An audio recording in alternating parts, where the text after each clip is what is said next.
Hi, my name is Mary Lou, and this is my report for Lab 1 on constant velocity.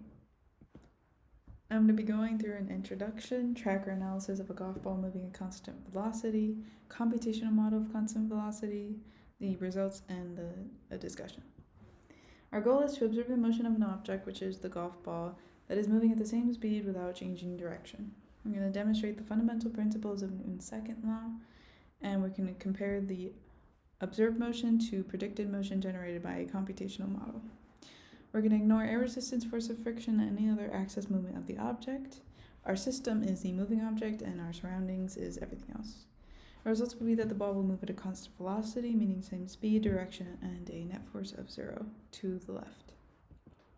Our fundamental principles and applications are Newton's second law, or the momentum principle, which states that the net force of an object is equal to its momentum over time. From this, we can derive the momentum update formula, which if we divide everything by mass, because of P equals mv, we get that the final velocity equals the initial velocity plus F net over m times the change in time. Because our F net is equal to 0, we get that our final velocity is equal to our initial velocity, meaning velocity doesn't change.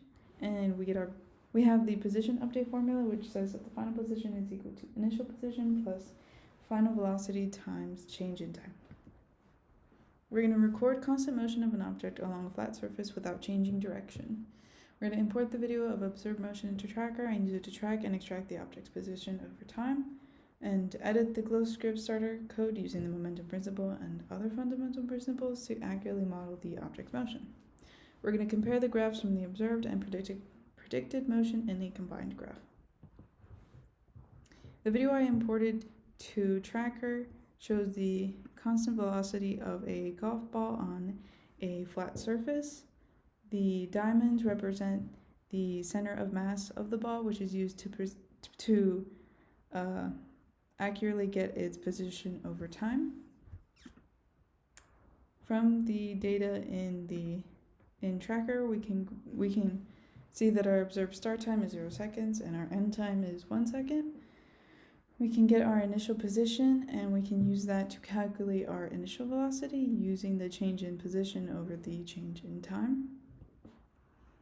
From this, we can edit the glow script starter code to show predicted object's motion, which I edited the ball's mass to 0.42. I updated its position and velocity to its initial position and velocity, and I updated delta t to 0.033. as that is the size of each timestamp. I changed the calculation loop so that t is less than 1, as that is the observed end time. And I changed our fnet to equal 0 as the 0 vector, because with constant velocity our fnet is equal to 0.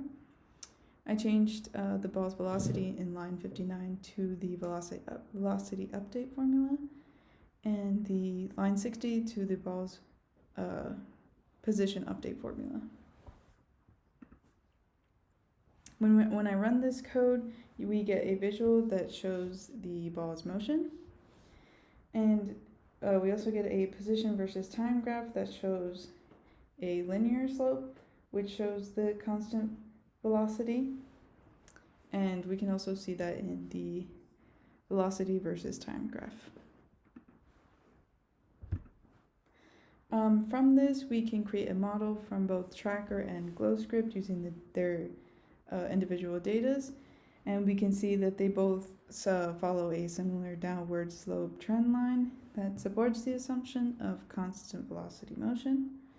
We can see that there is a slight difference in that GlowScript does go a little faster, and that could be either due to calibration error on my part, or errors in calculating center of mass, and as well as other forces that we ignored or didn't account for.